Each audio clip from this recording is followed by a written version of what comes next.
Joining us now from NCBA's Washington, D.C. office is Kent Bacchus, Director of International Trade and Market Access. Thanks for joining us, Kent. Happy to be here. Now, we just heard Sonny Perdue discuss the value of exports to all of U.S. agriculture. Can you explain what trade means specifically to the beef industry? Well, trade's very important to the U.S. beef industry. About 85% of what we produce is for American consumers. It's for the domestic market. The United States is still the best market in the world to sell beef, and we own that market. But we still have the remaining 15% of what we produce that we need to sell, and we need to sell at a premium. The best way for us to do that is to export that product. So we have found that countries like Japan and Korea are really good markets for rounds and for tongues.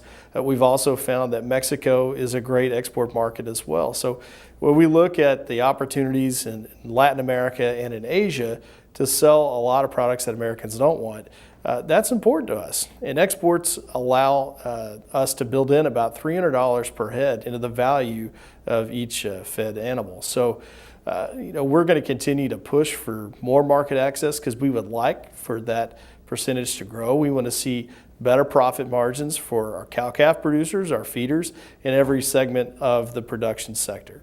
Kent, you were at the World Meat Congress. What kind of conversations did you have with other people there? Well, the World Meat Congress is an important meeting for us because it allows us to engage directly with producers and governments from all over the world. We talk a lot about trade, but we also discuss important issues like antimicrobial resistance. We also discussed sustainability and environmental factors as well. At the end of the day, producers all over the world want to be able to pass on their production practices to the next generation.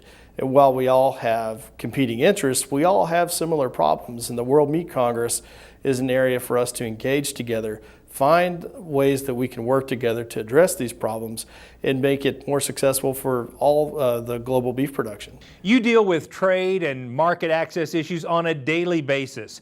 Can you give us some inside scoop on what we should expect ahead? Well, I think that there's no question that trade policy in Washington, D.C. is an exciting time right now. It's a little uncertain as to where the administration is wanting to go with trade policy. We've seen a lot of attention focused on tariffs and on retaliation, what many would refer to as a lose-lose approach to trade policy, where in the past we've looked at free trade agreements.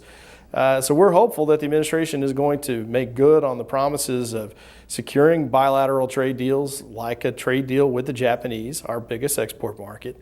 But right now we're still trying to find a path forward on NAFTA. We're dealing with a fallout of agriculture being on the receiving end of retaliatory tariffs from China and from Europe and from Canada. And until we can get past those issues, it's going to be hard to really find any beneficial trade policy for the U.S. beef industry moving forward.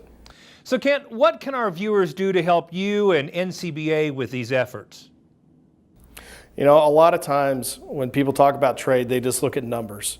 And what they need to do is look at faces. Your face, the face of the producer, is the one that our elected officials in Washington need to remember, that President Trump and his team need to remember, because the decisions that are made here inside the Beltway affect the entire world, but more importantly, they affect our farmers and ranchers all across rural America.